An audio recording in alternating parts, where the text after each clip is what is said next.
Estamos con Jorge Richter, vocero de la presidencia de Bolivia. Jorge, gracias por venir. A ver, han pasado ya 6 meses de gobierno. Parece fácil decirlo así, pero han sido meses muy agitados, la pandemia, la economía, las elecciones subnacionales. Comenzaremos con las vacunas, ¿te parece? ¿Y la pandemia? ¿Cuál es tu evaluación? Sí. ¿Cómo estás, Jimmy? Siempre un gusto poder estar acá en ATV. Y fundamentalmente un fuerte saludo para todos los bolivianos ahora al mediodía. Bueno, la pandemia, Jimmy, sin lugar a dudas que marca la impronta con la que están signados todos los gobiernos, no solamente el gobierno del presidente Luis Arce, del vicepresidente Choquehuanca, sino todos los gobiernos.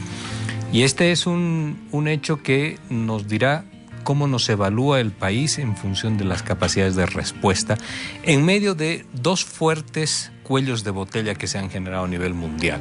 Primero, la producción, la capacidad de producción de los laboratorios en lo que hace a las vacunas. Por ejemplo, el laboratorio Sertum de la India, que produce AstraZeneca, tiene muy fuertes problemas para poder realizar las entregas de estas vacunas. Y el otro cuello de botella en la capacidad de distribución, ya también en términos equitativos para cada una de las poblaciones. Ayer había un artículo en el New York Times interesante que decía que más allá de que, haciendo referencia a los Estados Unidos, que más allá de que la vacuna esté muy extendida en los sectores vulnerables, en los sectores mayores en aquel país, posiblemente no van a tener la capacidad de poder llegar a la situación de inmunidad rebaño, que se llama. Y eso significa que hay que convivir, decían, hay que convivir con el virus, con unos niveles de letalidad menores, pero siempre protegiendo y mirando con mucho tino lo que sucede en los centros hospitalarios, en las unidades de terapia intensiva. Si esto sucede en los Estados Unidos, seguramente también esto va a ser de alguna manera la norma en el mundo, ¿no? Vamos a convivir con la pandemia o con el virus, cuanto menos, y poner mucho énfasis en nuestras capacidades hospitalarias. En el país ya, hablando de lo nuestro, se está vacunando dentro de las dificultades que generan estos cuellos de botella, pero se está vacunando de forma ininterrumpida hasta el día de hoy. Llegan en los próximos días 200,000 vacunas más de Sputnik y 1,000,000 de vacunas Sinopharm que anunció el presidente para mitad de este mes, y poder continuar con el sector más vulnerable, que son las personas de 60 años para arriba o personas con enfermedad de base. Seguramente podríamos decir no con la velocidad que siempre quisiéramos de poder hacerlo, pero sí de manera ininterrumpida. Y eso, Jimmy, ya es muy, muy bueno, porque países, por ejemplo, como el Paraguay, no han logrado poder realizar su proceso de vacunación a grandes segmentos de la población. Están con ínfimas cantidades de vacunación.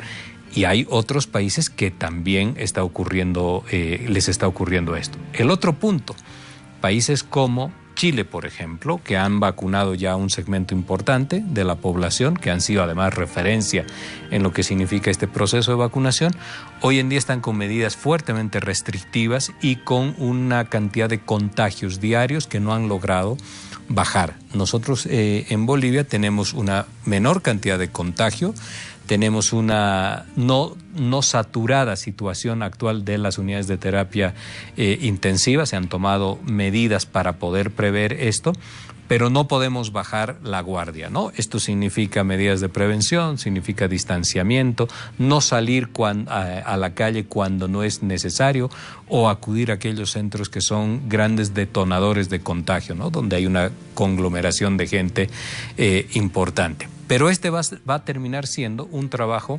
sostenido en el tiempo, Jimmy. No va a saber de pausas, porque posiblemente, como sale en la información de estos países que viven investigando el tema del COVID, esto va a durar un tiempo bastante prolongado. Máxime cuando no sabemos cuál será el tiempo de duración de las vacunas. Ahí tenemos ya otras miradas. Por ejemplo, Pfizer y BioNTech han señalado que posiblemente se requiera una tercera dosis para poder garantizar fundamentalmente las afecciones que producen estas otras variantes. El mundo seguramente va a vivir con un conjunto de vacunas y los ciudadanos del mundo tendremos que ponernos más de las 2 dosis que hoy día ya conocemos, sino que seguramente habrán reforzamientos y habrá una serie de mecanismos por la vía de la inoculación para poder lograr el proceso de inmunización.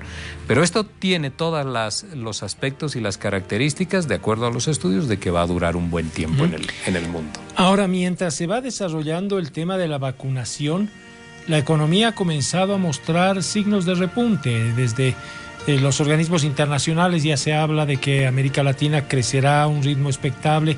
Estados Unidos en su último trimestre ha marcado 6.4%.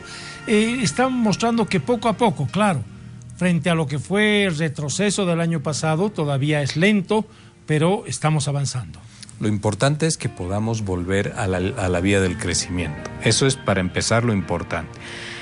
Hace unos días atrás, el periódico de Santa Cruz, El Deber, señaló que Bolivia había nuevamente bajado unas décimas porcentuales o un punto porcentual, algo así, en el tema del desempleo. Es decir, hay una caída, ya van 2 veces que publica lo mismo.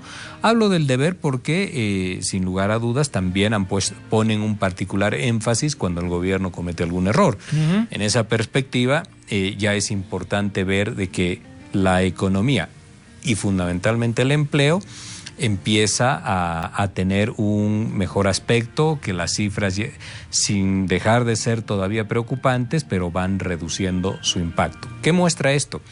Que el salario, que la actividad económica, la capacidad productiva del país, el modelo que siempre defiende con particular énfasis el presidente Arce, está empezando nuevamente a generar resultados positivos. Eso es muy importante, Jimmy, de lograr, de decir, de comunicarle a la gente.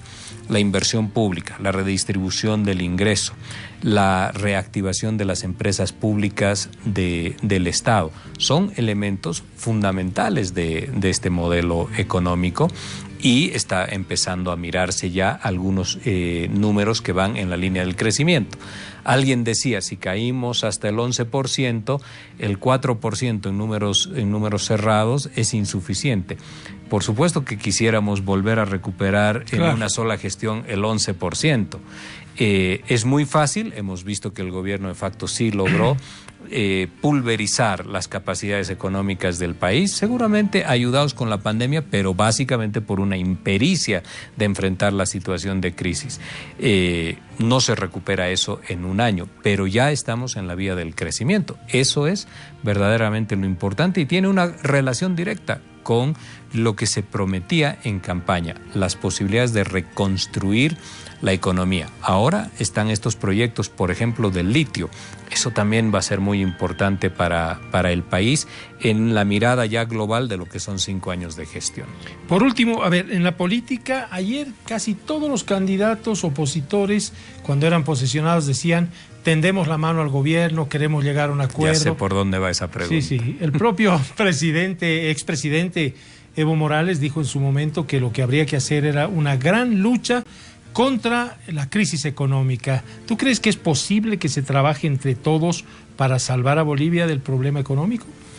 Hay que trabajar coordinada y complementariamente en una gran sinergia que se debe construir con consensos, Jimmy, pero también con conductas que acompañen desde cada uno de los gobiernos departamentales y municipales. Si obstaculizamos esto, y hay muchas formas de hacerlo, ¿cuál es una de esas formas? El querer implantar ya en la mesa de debate y de discusión hoy en día la cuestión de vamos camino al federalismo. Uh-huh. ¿Por qué? Porque el tema del federalismo es una cuestión nacional y es una forma de gobierno. No viene de un departamento, ni de 2, ni de 3. Viene de una decisión del conjunto de todos los bolivianos del país. Y eso, por supuesto, modificar la forma de organización política significa ya entrar en un debate político muy intenso, pero también sensible. Y esto afecta el desenvolvimiento económico. Entonces, si no están satisfechos con la mirada que se tiene desde el gobierno nacional, que es un gobierno de alta legitimidad, el 55% es de alta legitimidad, entonces se pueden poner o establecer ahí unas cuantas cortapisas que dificulten el accionar del gobierno y, por supuesto, la economía. Lo importante es que cada uno de los gobiernos fluya, que se puedan tener por encima de los colores políticos y el pensamiento político también, que se puedan tener conductas de coadyuvar todos juntos a la reactivación económica, las regiones, los municipios, el gobierno nacional, y en esa perspectiva el gobierno ya ha dado unas muestras, no hace falta decir estábamos comprometidos, ya ha dado unas muestras, se convocó a gobernadores cuando hacía falta, a municipios cuando también se requería su presencia, y seguramente ahora se van a encontrar mesas por ponerle una figura referencial, mesas de diálogo, de conversación, de acompañamiento a las políticas nacionales. Ahí esperamos, Jimmy, que las nuevas autoridades se incorporen, se sumen y aporten también al proceso, y que las amenazas o estas advertencias, que también las hubo el día de ayer, sí, sin duda, puedan quedar como una mala palabra utilizada en un momento inadecuado, porque no es el tiempo de buscar enfrentamientos, es el tiempo de construir economía, salud, certidumbre para los bolivianos en cuanto a su salario y a sus condiciones de vida. Espero que eso sea lo que más piensan, lo que mayor cantidad de nuevos gobernadores y alcaldes piensa. Jorge, muchísimas gracias. No, gracias a ti, Jimmy, y esperemos, sí, que las nuevas autoridades estén signadas y caracterizadas por el diálogo, por una vocación democrática de poder consensuar los temas centrales del país, economía, pandemia, etcétera.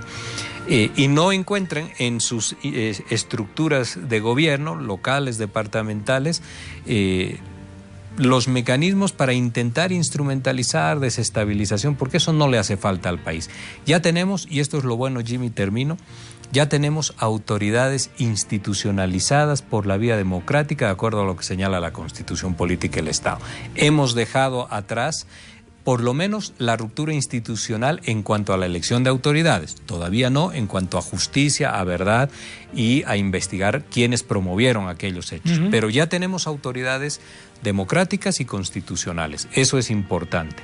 Ahora es el tiempo de construir estos otros elementos, economía, lucha contra la pandemia, etcétera, y de cerrar el capítulo de la ruptura institucional. Eso se logra con investigación y se logra conociendo la verdad. Eso es también fundamental para que el país finalmente se pueda reencontrar en una línea ya de miradas en perspectiva futura, de todos juntos, de reconciliaciones, pero tiene que haber también conciencia, como tú bien dices, por un lado, conciencia de poder concertar y fundamentalmente cerrar ese capítulo negro de nuestros 37 años hasta ese día de democracia que teníamos construida. Con justicia, con verdad y con conciencia para reactivar el país podemos avanzar. Muy bien, gracias, Jorge.